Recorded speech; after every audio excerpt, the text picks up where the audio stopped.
Hey everybody, let's talk about buying and investing in real estate. Today, we're actually gonna break down this investment property that I just bought, talk about how I found the deal, how I funded the deal, and also the breakdown of the numbers. This is gonna be a real life example of how you can invest in real estate. Now, how I'm buying real estate might be a little bit different than you because I'm a seasoned investor.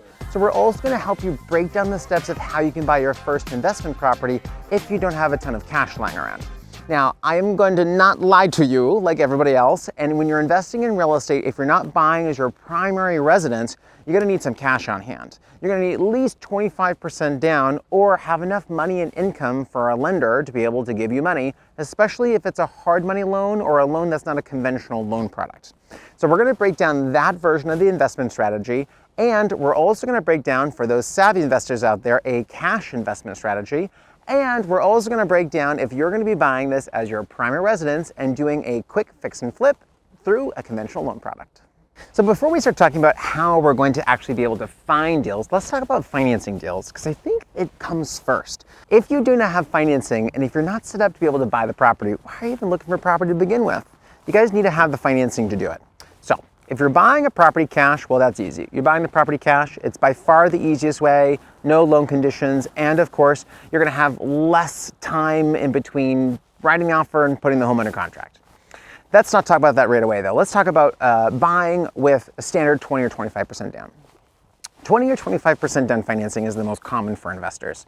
You're gonna need to put generally 25% down to buy your investment property because that's what a bank is gonna require you to do.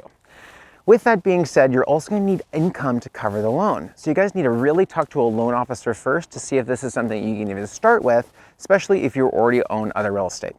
Now, my favorite, buying your first primary residence. Well, you can buy an investment property that needs lots of improvements as a primary residence. This is the path to wealth that I want you to start with. And this is where you can buy a home for 0 down with the first time home buyer program, 3%, 3.5%, or 5% down are usually the lowest minimums depending on your financial profile. This is the best way to get started, guys. From there, you can keep the rest of the cash in your bank account. Don't put 20% down.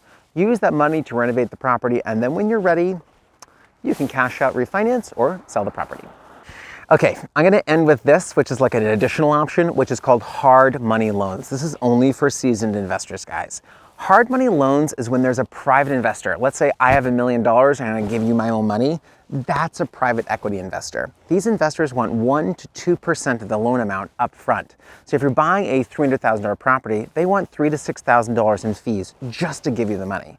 It's going to be a short-term interest loan, usually for 3 to 6 months, and they're going to charge an interest rate anywhere between 8 to 16% on the money. It's super expensive, and this is the #1 mistake that investors make when they're first investing in flipping property, is they underestimate their finance cost of the property. Okay, so we're not going to cover that one today because I don't advise it unless you're a super experienced investor. We'll do a whole nother YouTube channel video just on hard money lending and lending in general. Now, with that being said, I also want to talk about closing costs. When you guys are buying a property in all of the circumstances that I gave you, whether it's low money down or a lot of money down or even cash, you're gonna have closing costs. Now, the one exception is when you buy cash, you have the smallest expenses out of all of them because you don't have loan charges. So what I want you to do is look up your state, talk to the local realtor that you have, and estimate your closing costs up front depending on your state. Here in Virginia, where I'm standing, where I bought this investment property, my closing costs are around 2.7% if you're using a standard loan product. If it's cash, it's only about 0.5%. So guess who bought this property cash? Yours truly. I'm a seasoned investor though, and as a result of me being a seasoned investor and having the cash in hand, I get a much better deal. So let's go break it down next. Okay, so let's talk about how you find a deal. So there's a bunch of different ways. Let's talk about the easiest, which is on-market property. So on-market property, you want to get a real estate agent and have them set up on the MLS. And this is where you need to do some legwork. You're just not going to get a deal by not working, guys. It is work to find a deal. So what you need to understand is what you're going to focus on, what your niche is. For me right now, I'm targeting small single-family homes in Alexandria, Virginia, which is where I currently live. And I'm looking for properties that are single-family homes that only have one bathroom or 1.5 bathrooms. Reason why is they're very undesirable. Who wants one bathroom? Nobody wants one bathroom. So for me, I'm finding that there's a great opportunity to get a deal in that marketplace because of that. Okay, if you're an investor in my market, don't buy what I'm buying because I want these deals. So what I did is I set up an automated search for myself where I'm setting inventory to myself every single day within my criteria. Now what's really great about that is on a map, you're only going to have a very limited selection. If I just look at single-family homes in the Alexandria market right now, there's only a couple for sale. This allows me to only spend a small amount of time looking for deals and not be looking at thousands of properties every single day. Now, I have a variety of different things that I'm looking for, and right now I think I have almost 14 different home searches set up, very specifically in different niches for different reasons for homes that I'm looking for. So my number one recommendation here is to find a niche, focus on a smaller demographic, focus on a smaller area, so you can become a better expert and know when you really see a great deal. Now, I also love property that don't have photos. So the property that I bought didn't have photos. The second property I bought this month didn't have photos. I love that because there's usually something wrong with the property. So you can click on these and there's always something weird going on in the market. So here's another great example of a weird thing happening in the market. This listing has been listed wrong. This home was listed as a 0-bedroom, 0-bathroom. Who's gonna see this search? Probably not a lot of people.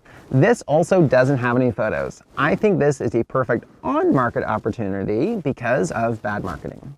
Okay, your second way to find a great deal is through a great real estate agent. Look at me, I'm on Zillow because I am also a real estate agent. So look for a couple of things when you're finding a real estate agent. Number one, look for how many reviews they have. I have 135. Also, look at how many homes they've sold. I've sold 294 homes in the past 12 months. This obviously means I'm an active real estate agent in the community. Now, the other great thing is on Zillow, it shows the 100 past listings. You can see that I have a concentration of sales happening in the Alexandria core market of Virginia. This means I'm probably an expert in the area. I know more about the area than other realtors do because I'm selling a lot. This is a great example of why I might be a great realtor for you in the Alexandria market, for example, because we have a lot of experience. This is also how we get off-market opportunities. Off-market opportunities are almost always sold between a broker and a direct consumer or a relationship-based transaction because people want to work with people that they trust. Next is driving for dollars. This isn't always the best use of time, but driving for dollars is really helpful when you want to get to know a community. So whenever I'm driving around or doing what I'm doing, I love to pause and look at the different real estate and understand what's happening. Which homes are being remodeled, which homes are being flipped, what areas are getting lots of investment. It's a really great way to better understand your market, and I do it a lot. Okay, last one is looking for foreclosures, auctions, or tax sale properties. You can find these through local searches or through a local title company. Great way to get off-market opportunities that are not publicly traded. Or you can also just simply find them online, go to auction websites, and then drive the neighborhood in advance, which is really important because you need to be ready to pull the trigger quickly on properties like this. My last recommendation for you is to start sending mail. Target a specific neighborhood, let them know that you're a cash buyer, use a hard money loan or actually use cash, and then these people will be a direct consumer directly calling you, which is super nice. It can be challenging to negotiate and you need to be ready to negotiate yourself because you're not going to be working with a real estate agent if you're doing direct mail to a neighborhood. However, this is sometimes where the absolute best deals can come from. Okay, you found your deal. You wrote the offer, your offer got accepted, you negotiated the deal. Let's go break it down. This property is a single family home. It's one level. The roof is good. The heating and cooling is good. The water tank is good. The only downside is that the windows are not good. So I'm looking for all those major capital expenditure items to be improved already so I don't have that sunk cost. This home was listed on market for $450,000. It sat on the market for a few days because there was no photos, like I had mentioned. And then after waiting for a few days, because I didn't want to be in the multiple offer situation, I lowballed them. Now with real estate investing, you're going to have to be ready to make a lot of offers. On this property, this was my 7th offer on a property before I actually started negotiating with the seller, just to give you guys context. Now this home was listed for $450,000. I ended up offering $415,000, and we ended up ratifying the contract at $430,000.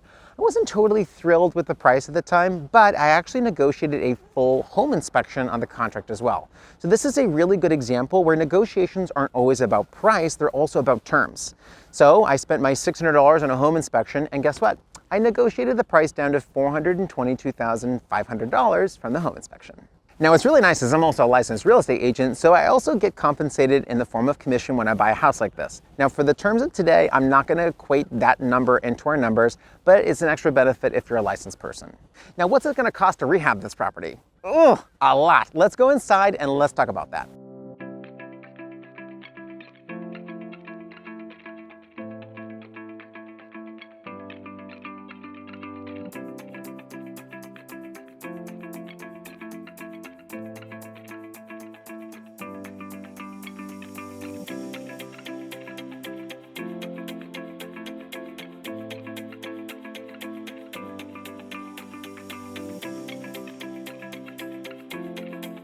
Welcome to my ugly little house. Come on inside, guys. Okay, this property needs a lot of work. In this property, we've already started just a bit of rehab, but this home needs a brand new gutted kitchen. All the floors are original, they're getting replaced. All the lighting getting replaced. I have a bit of a settlement issue going on where we're gonna have to re-level the floor. Everything in this house needs to get done. Let's give you a quick lap. Okay, now this is really important, guys. Just don't look for homes that need rehab. You want to look for homes that have value-add opportunities. So this home only had one bathroom. Guess what? This home has a gigantic oversized entrance closet. It's massive, plus an entrance closet right here. So what we're planning on doing is we're going to be making this into a full second bathroom, closing off the wall and moving the door. This allows me to now have 2 bathrooms. In addition to that, I love this extra room. This property had this garage enclosed into this wasted space. Right now, I have no clue what it is. So instead, what we're gonna do is we're gonna add a framing right here. We're gonna add a door. We're gonna add a closet in the corner. It already has windows, and we've just added a 4th bedroom.